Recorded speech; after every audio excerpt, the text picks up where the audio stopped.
In a dramatic turn of events, Elon Musk has been ousted from his role at the U.S. Treasury amidst revelations that have raised serious questions about the security of America's payment systems.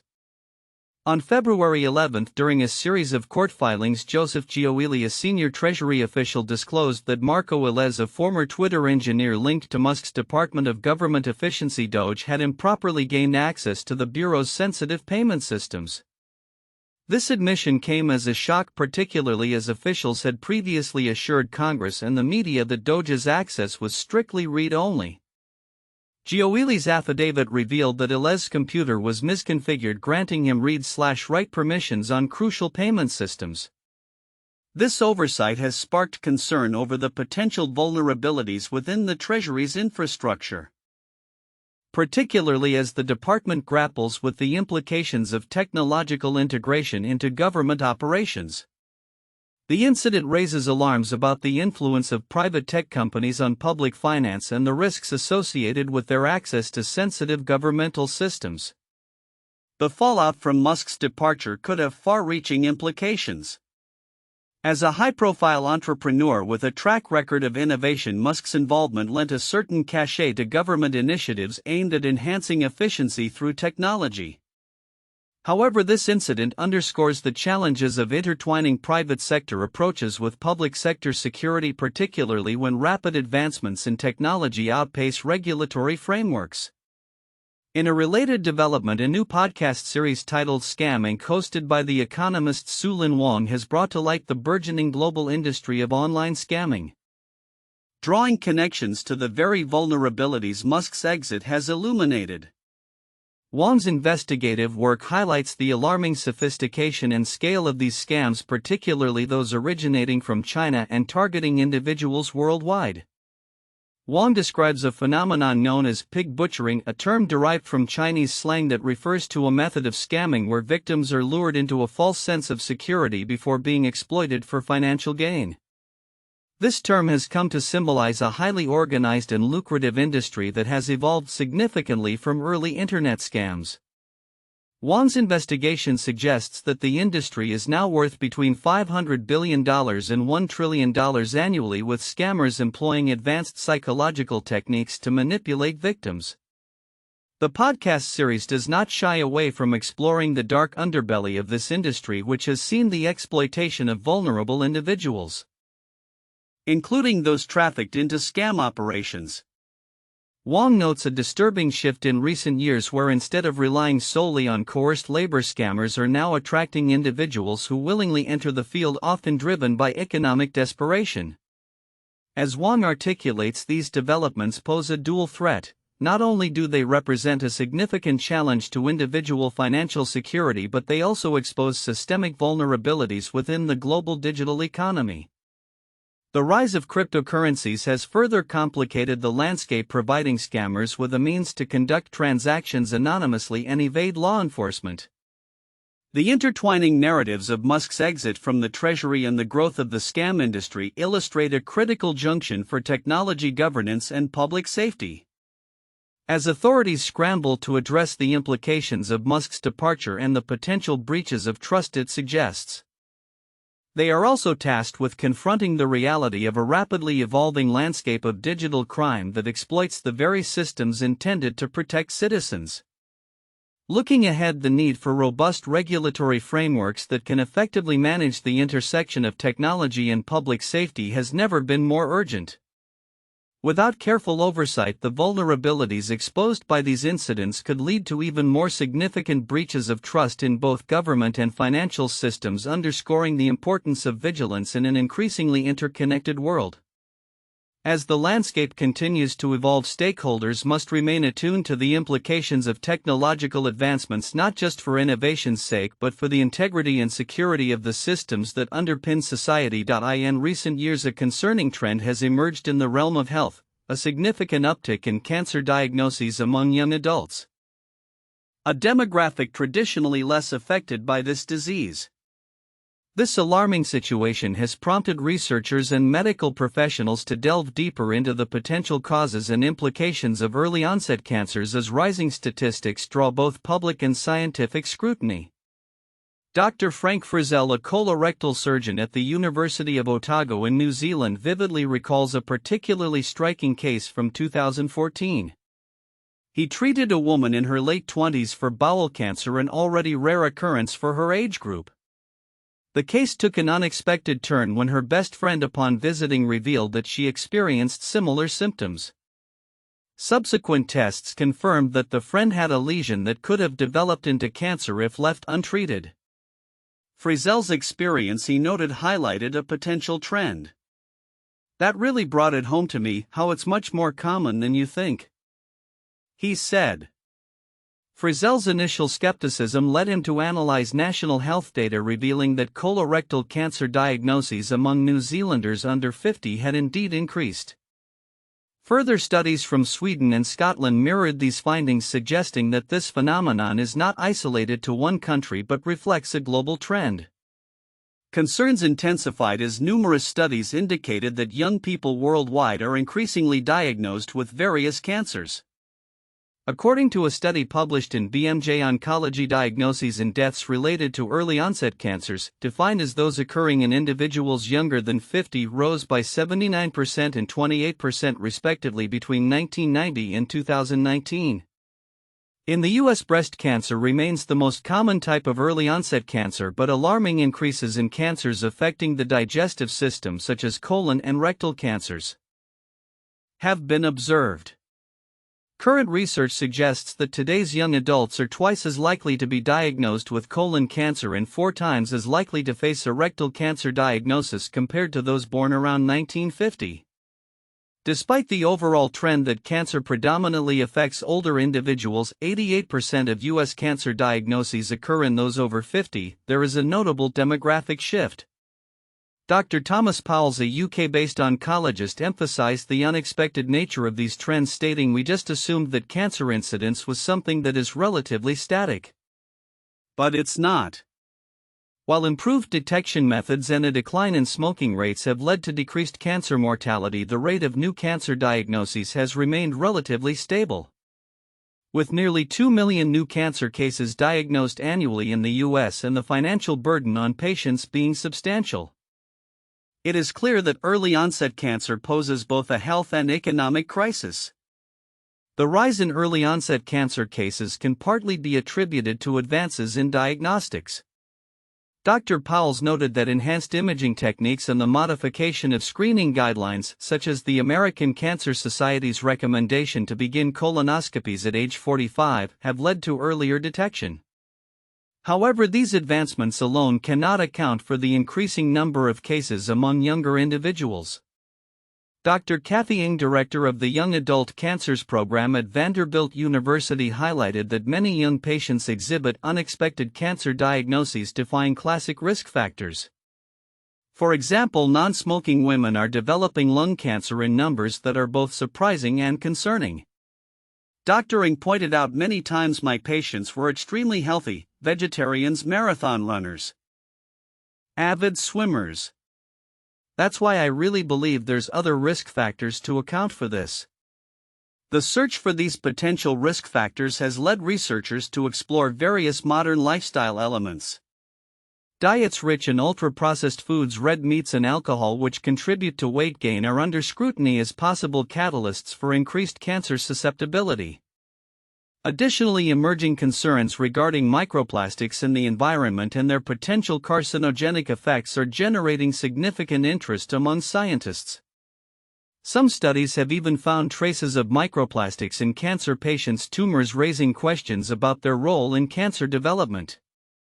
Dr. Shuji Ajino from Brigham and Women's Hospital is pioneering research that combines epidemiology and molecular pathology to unearth the triggers of early-onset cancer. By examining colorectal tumor samples, Ajino's team seeks to identify patterns and potential risk factors that distinguish tumors in young patients from those in older individuals.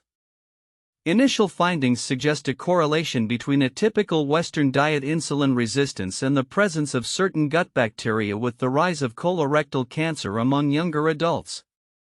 As researchers continue to investigate, they recognize the need for a multifaceted approach.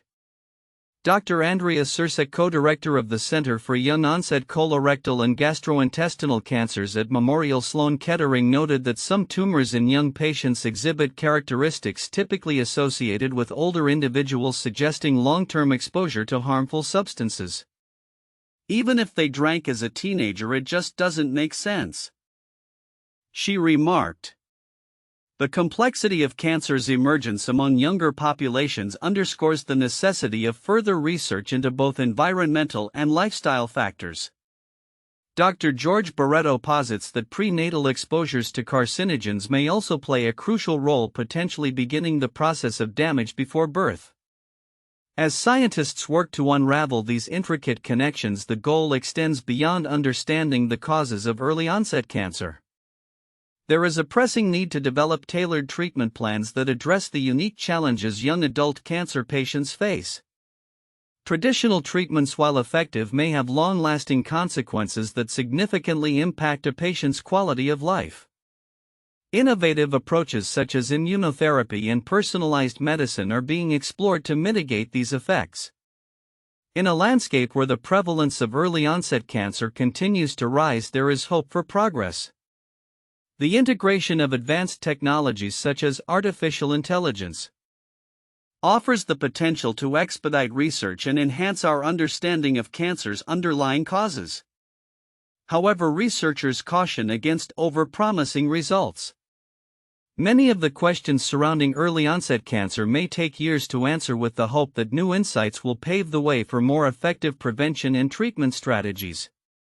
As we look to the future, it is imperative to remain vigilant and proactive in addressing this growing health crisis. The collaborative efforts of researchers, healthcare professionals, and patients will be crucial in not only understanding the root causes of early-onset cancers but also in implementing effective strategies to combat this troubling trend. The journey ahead may be complex, but with concerted effort and innovative thinking, there is the potential for transformative change in the fight against cancer. Alison Maslan, the CEO and founder of Pinnacle Global Network, has recently joined the prestigious Forbes Business Council, marking a significant milestone in her career and a notable achievement for her organization. This invitation-only community is recognized for bringing together influential business leaders and successful entrepreneurs from around the globe. Maslan's acceptance into the council underscores her impact in the business world, particularly in helping CEOs and entrepreneurs fast-track their success. In her own words, Maslan expressed her excitement about joining the council. "I'm honored to join the Forbes Council and take part in such an invaluable community of professionals and executives alike to further amplify Pinnacle Global Network's role in the industry." Her enthusiasm reflects not just personal achievement but also a commitment to sharing her vast knowledge and expertise with others in the field. Maslan's selection was based on her extensive experience and the significant impact she has made in business growth metrics. Having authored the Wall Street Journal bestseller Scale or Fail, she has guided over 150,000 CEOs in their journeys to success through her company, which has been recognized as one of the Inc. 5,000 fastest-growing private companies for 3 consecutive years. Her accolades include being named one of Forbes' top 10 women entrepreneurs to watch, which further exemplifies her influential role in the industry. As a member of the Forbes Business Council, Maslan will contribute articles that address modern business challenges, including strategies for scaling businesses, assembling effective teams, and clarifying company missions and visions. She brings over 40 years of experience in creating successful companies, and her participation in expert panels will allow her to share valuable insights with a wider audience. The Forbes Business Council serves as a platform for thought leaders to connect and collaborate, and Maslan's involvement is expected to enhance the community's wealth of knowledge. Her contributions will not only elevate her own brand but also provide essential guidance to fellow entrepreneurs navigating the complexities of business growth. Looking ahead, Maslan's role within the Forbes Council could pave the way for new initiatives and collaborations, further amplifying the impact of Pinnacle Global Network. As she engages with other leaders and experts, her insights are likely to resonate across various sectors, fostering a community geared toward shared success and innovation. This development highlights the increasing recognition of women leaders in business and their vital contributions to shaping the future of entrepreneurship. In a remarkable turn of events, Robinhood, the popular trading platform known for its user-friendly interface and commission-free trading, has reported record profits driven largely by a staggering increase in cryptocurrency revenue.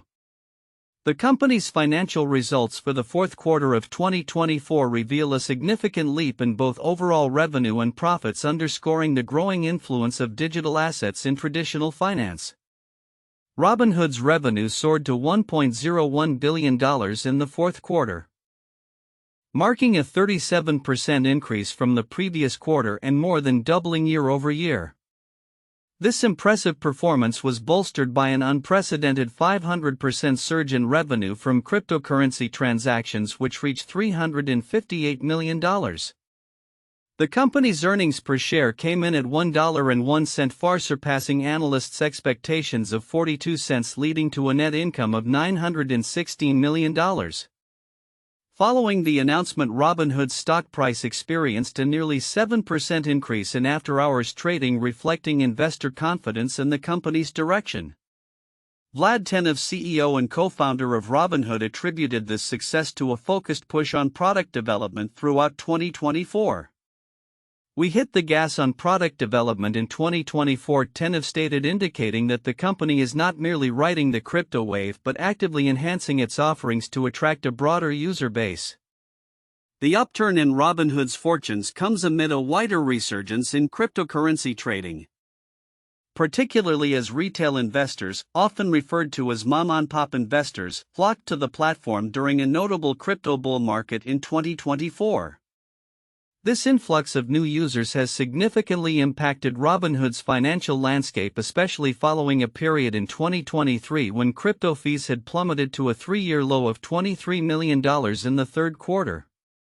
By early 2024, however, these fees rebounded to $126 million, reflecting a renewed interest in digital currencies.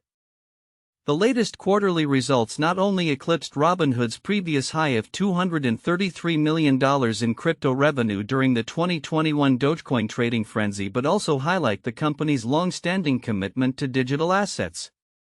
Since allowing users to buy and sell Bitcoin and Ethereum in 2018, Robinhood has expanded its cryptocurrency offerings to include popular tokens like Solana, Polygon, and Cardano, as well as launching a crypto wallet and its own payment rails. Despite these achievements, Robinhood's crypto ambitions have not come without challenges. The company faced scrutiny from the Securities and Exchange Commission, which issued subpoenas regarding its crypto business.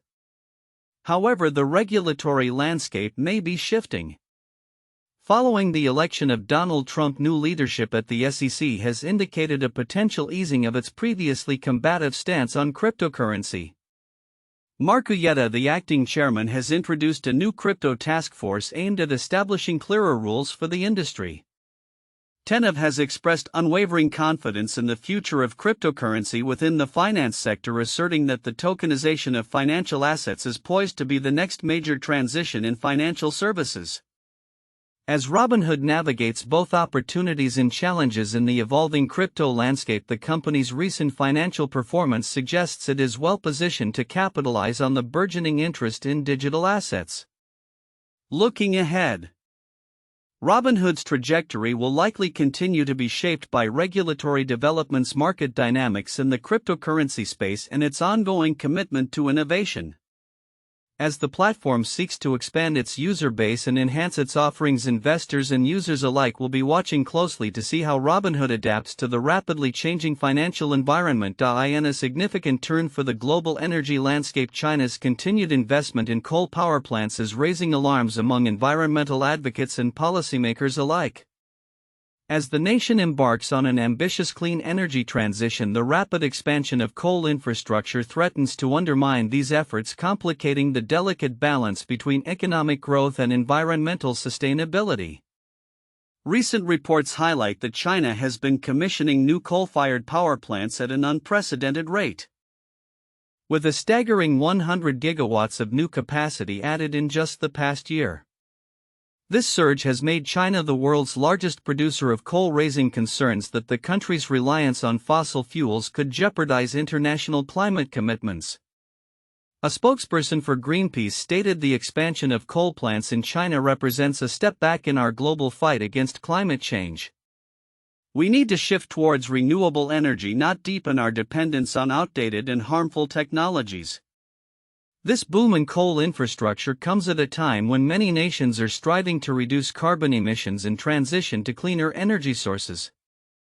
Despite having pledged to peak carbon emissions before 2030 and achieve carbon neutrality by 2060, China continues to prioritize energy security and economic stability, often at the cost of environmental targets. Analysts argue that this dual approach is indicative of a broader challenge facing many developing economies: the need to balance growth with sustainable practices. Data from the Global Energy Monitor reveals that in 2024 alone, China initiated the construction of more than 50 new coal-fired power plants. Experts warn that this trend may lock the country into a high-carbon future, making it increasingly difficult to meet its long-term climate goals. If China does not curtail its coal dependence, the implications for global warming will be dire, said Dr. Li Wei, a climate scientist at Tsinghua University. The world is watching closely and the stakes couldn't be higher. As the situation evolves, international tensions may also flare. Countries that have made substantial commitments to reducing their carbon footprints may hold China accountable for its coal expansion, potentially complicating diplomatic relations. The European Union has already indicated that it will reassess trade deals with nations that do not meet environmental standards, a move that could have significant implications for China's economy. In light of these developments, the question remains: can China reconcile its need for energy security with its climate promises? The growing discontent among citizens regarding air quality and pollution may push the government to reconsider its energy strategies. In recent months, protests in major cities have highlighted public frustration over environmental issues, potentially signaling a shift in public opinion that could influence policy. Looking ahead, the trajectory of China's energy policy will be critical not just for the nation itself but for the global community's efforts to combat climate change. As renewable energy technologies advance and become more economically viable, there is hope that China will pivot towards cleaner alternatives. However, for now, the coal plant boom represents a formidable challenge to the clean energy transition that many hope will characterize the future. The world will be watching closely as China navigates these complex dynamics in the coming years. In a remarkable journey that spans over 5 decades, the story of Marthe Gautier, a pioneering French doctor, sheds light on the often unrecognized contributions of women in science. Gautier's groundbreaking work in the 1950s led to the discovery of the genetic cause of Down syndrome, yet she remained overshadowed by her male colleagues for much of her career. It wasn't until the latter part of her life that she began to reclaim her narrative, prompting a re-evaluation of her legacy within the scientific community. Gautier's pivotal moment arrived in 1959 when she conducted a cell culture experiment that would ultimately reveal that Down syndrome is caused by an extra chromosome, specifically trisomy 21. Despite this significant finding, it was her colleague Jérôme Lejeune who took the lead in publishing the results, positioning himself as the primary discoverer. For decades, Gautier remained silent, her contributions largely ignored as Lejeune became a celebrated figure in the field of genetics.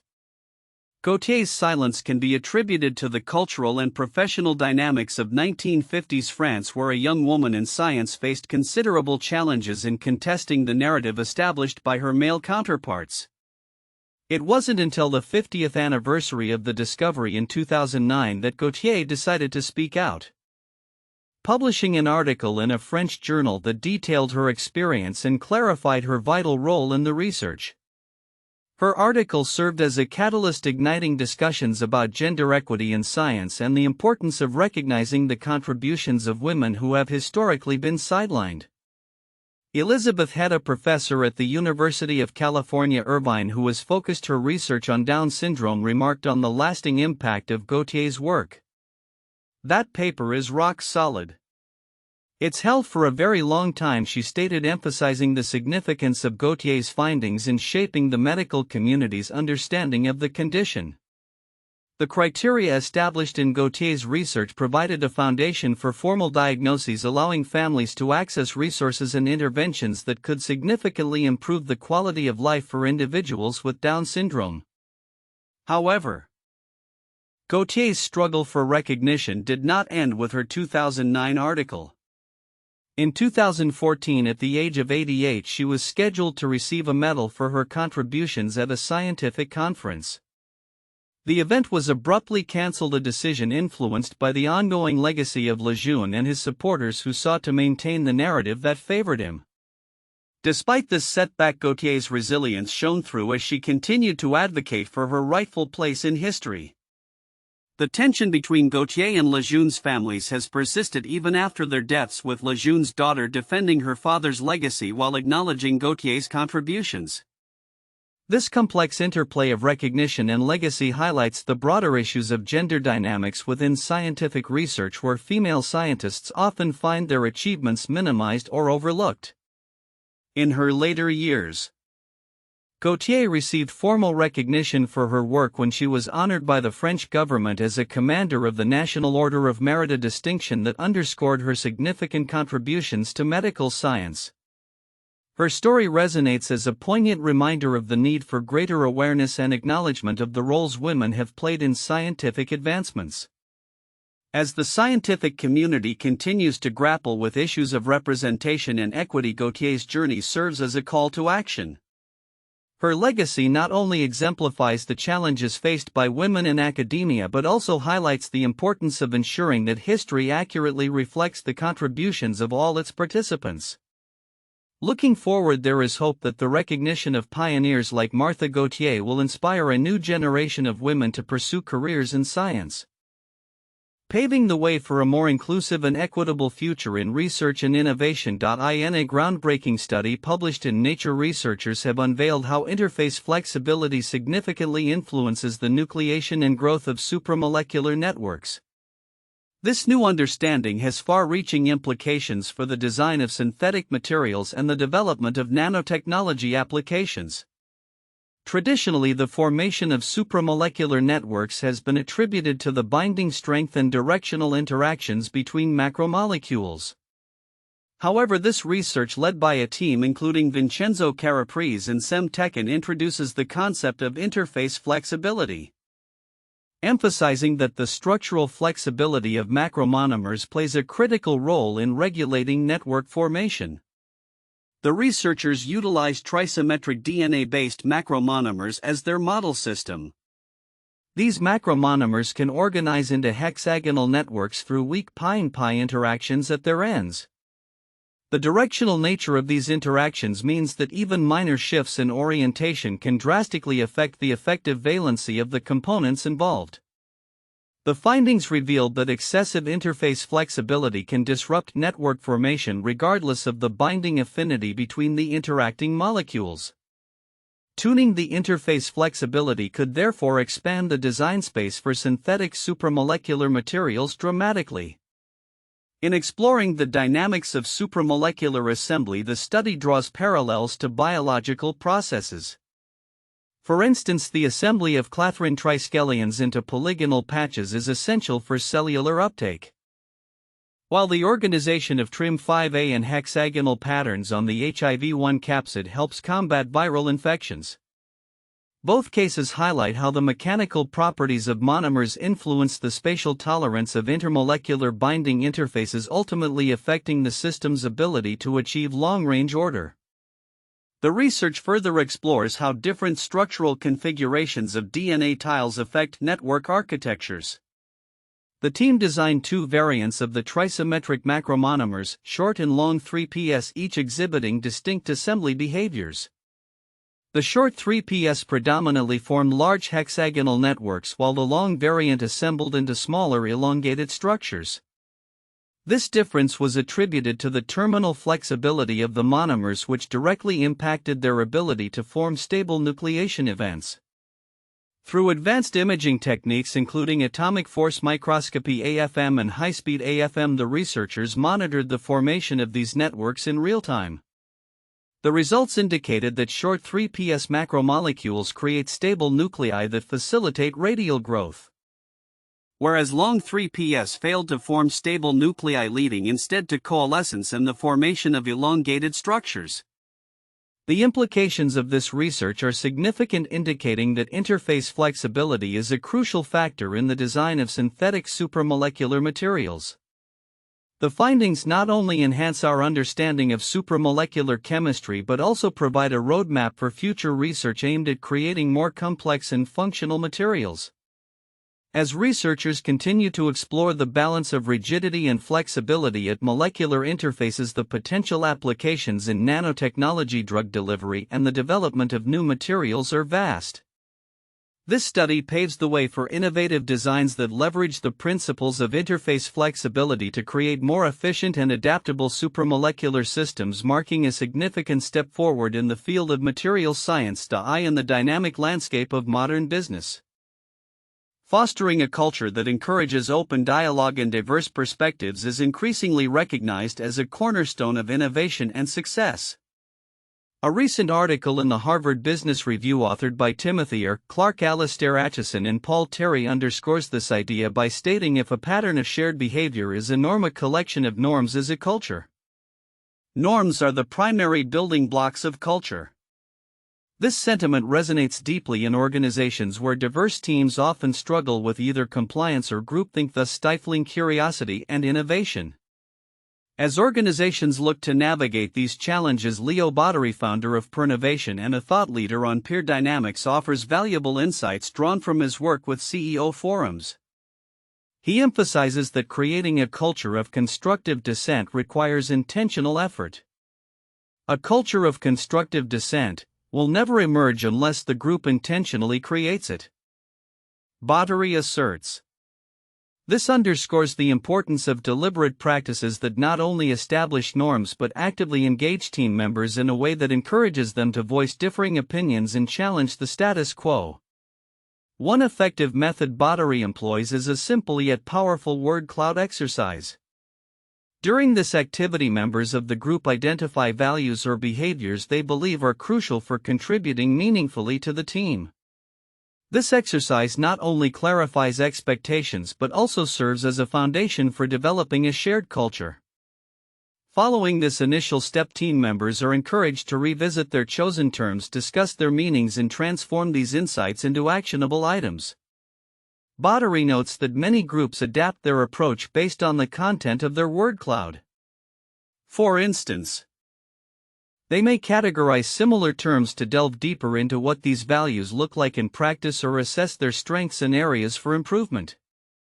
Some groups even use this exercise to articulate a purpose statement that encapsulates their collective goals and the culture they aspire to cultivate. However, Bodary is clear that merely establishing these norms is not sufficient. None of it matters unless the members are committed to putting their work into action, he warns. One way to ensure this commitment is through the consistent application of the purpose statement during meetings. By beginning and concluding each meeting with a reflection on their collective promise, team members are held accountable and encouraged to assess their performance against the established norms. The writers of the HBR article encapsulate the essence of this approach, stating that unlocking innovation from diverse perspectives is the essence of constructive dissent. They argue that without an effective mechanism for engaging in constructive dissent, teams are likely to revert to maintaining the status quo, thereby missing out on the creative potential that diverse viewpoints can unlock. As organizations strive to embrace this transformative approach to culture building, the path forward will undoubtedly involve ongoing dialogue and commitment to fostering an environment where all voices are valued. The future will likely see an increasing emphasis on not just diversity in teams but also on the mechanisms that enable effective engagement with that diversity. In this ever-evolving business landscape, the challenge remains: how to harness the potential of diversity to drive innovation while cultivating a culture that genuinely supports open communication and constructive dissent. As companies navigate these complexities, The insights provided by Battery and the research from HBR will serve as crucial guideposts in the pursuit of a more inclusive and innovative organizational culture. In a rapidly evolving global landscape, recent headlines from China reveal significant developments across various sectors, highlighting the intricate interplay of economics, technology, and international relations. As tensions rise and opportunities shift, companies and governments alike are navigating a complex web of challenges and advancements. One of the most noteworthy stories comes from EssilorLuxottica, known for its iconic Ray-Ban sunglasses, which reported a robust increase in sales, particularly in North America and China. The company's revenue surged by 7.8% in North America, marking its strongest quarter of the year. This growth underscores a broader trend of recovering consumer confidence in these key markets, which could signal a positive trajectory for global retail. Conversely, China's ongoing construction of coal-fired power plants has reached its highest level in a decade, with an addition of 94.5 gigawatts of capacity last year. This development poses a significant challenge to the country's commitment to reducing carbon emissions by 2030 and raises concerns among international observers regarding China's environmental policies. The juxtaposition of economic growth and environmental responsibility remains a contentious issue as the world grapples with climate change. On the technology front, Baidu announced plans to make its AI chatbot available for free, leading to a sharp increase in its Hong Kong-listed shares, which climbed as much as 12%. This move reflects a broader strategy among tech firms to capitalize on the growing demand for AI-driven solutions amidst a competitive landscape. In a related development, Alibaba has positioned itself as a key AI partner for Apple in China, prompting a 40% surge in its stock this year. These partnerships suggest a concerted effort to integrate advanced technologies into everyday consumer products, potentially reshaping the market dynamics in the region. The implications of these technological advancements extend beyond corporate profits. The recent decision by China to allow market forces to dictate wind and solar pricing represents a significant shift towards a more market-oriented energy policy. This approach could enhance efficiency and drive investment in renewable energy, aligning with global trends towards sustainability. However, not all news from China is focused on economic growth and technological innovation. The ongoing geopolitical tensions are underscored by China's efforts to mediate in the Ukraine conflict, a move that is likely to be met with skepticism from the US and Europe due to Beijing's close ties with Moscow. This diplomatic balancing act highlights the complexities of international relations and the potential repercussions for China's global standing. Additionally, the economic landscape in China faces challenges, particularly in employment. Reports indicate that the massive iPhone assembly plant in Zhengzhou has reduced hiring in response to Apple's declining market share in the region, coupled with Foxconn's shift of production overseas.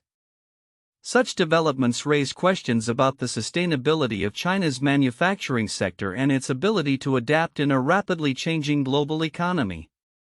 As the world watches these developments unfold, it is clear that China is at a crossroads. The interplay of economic growth, environmental challenges, and geopolitical tensions will shape not only the future of the country but also the global economic landscape. With AI technologies and renewable energy policies poised to redefine industry standards, the coming months will be crucial in determining how these dynamics evolve. Looking ahead, stakeholders across sectors will need to remain vigilant, adapting to the shifting tides of opportunity and challenge. The international community will be keenly observing how China navigates its dual role as an economic powerhouse and a key player in global politics, setting the stage for future developments that could resonate far beyond its borders. In an increasingly interconnected world, the delicate balance of international relations is constantly shifting. Recent developments highlight the complexities of diplomacy and foreign policy, particularly in regions where geopolitical tensions run high. On February 13, 2025, a noteworthy press briefing by China's Ministry of Foreign Affairs captured global attention, emphasizing the nation's stance on various pressing issues. This briefing comes against a backdrop of significant geopolitical dynamics, including the ongoing conflict in Ukraine, the strategic maneuvers of Bangladesh, and the collective efforts of European nations to support Ukraine amidst its struggles. During the press briefing in Beijing, Chinese officials addressed a range of topics, underscoring the country's commitment to maintaining its foreign relations while navigating the intricate web of global politics. The spokesperson's remarks reflected a broader strategy aimed at fostering cooperation with multiple nations despite the rising tensions in various regions. As one official stated, "We must promote peace and stability in the region, emphasizing mutual respect and non-interference in internal affairs." This sentiment resonates in a time when countries are increasingly called upon to evaluate their foreign policies in light of shifting alliances and emerging threats. Simultaneously, the situation in Ukraine remains critical. In Paris, foreign ministers from France, Germany, Poland, Italy, Spain, and the United Kingdom convened for a Weimar Plus meeting where they reaffirmed their commitment to Ukraine's sovereignty and territorial integrity amid Russia's ongoing aggression. The ministers issued a joint statement declaring, "We are ready to enhance our support for Ukraine. A just and lasting peace in Ukraine is a necessary condition for a strong transatlantic security." This declaration not only highlights the European Union's unified stance on the conflict but also reinforces the importance of collective security in an era marked by uncertainty. In the midst of these developments, Bangladesh finds itself navigating its foreign policy landscape with care. As described by a seasoned foreign policy analyst, the country is like a walnut caught in the jaws of two nutcrackers, the regional powers of India and China, and the broader global tensions between the US-led Indo-Pacific narrative and China's Belt and Road Initiative. The analysts stressed that Bangladesh must engage in diplomatic efforts that promote strategic autonomy, allowing it to maintain friendly relations with all nations while avoiding entanglement in geopolitical conflicts. "Our peace and friendship must also be theirs to emulate," he emphasized, advocating for collaborative initiatives that could foster regional stability. The intertwining of these narratives, China's diplomatic maneuvers, the European commitment to Ukraine, and Bangladesh's strategic positioning, illustrates the intricate choreography of international relations in today's world. Each country is faced with the challenge of protecting its national interests while navigating the complexities of alliances and rivalries. As the international landscape evolves, the need for clear and effective communication between nations becomes increasingly paramount. Looking ahead, the next steps for these nations will involve not only addressing current conflicts but also preparing for a future that may require new strategies and alliances.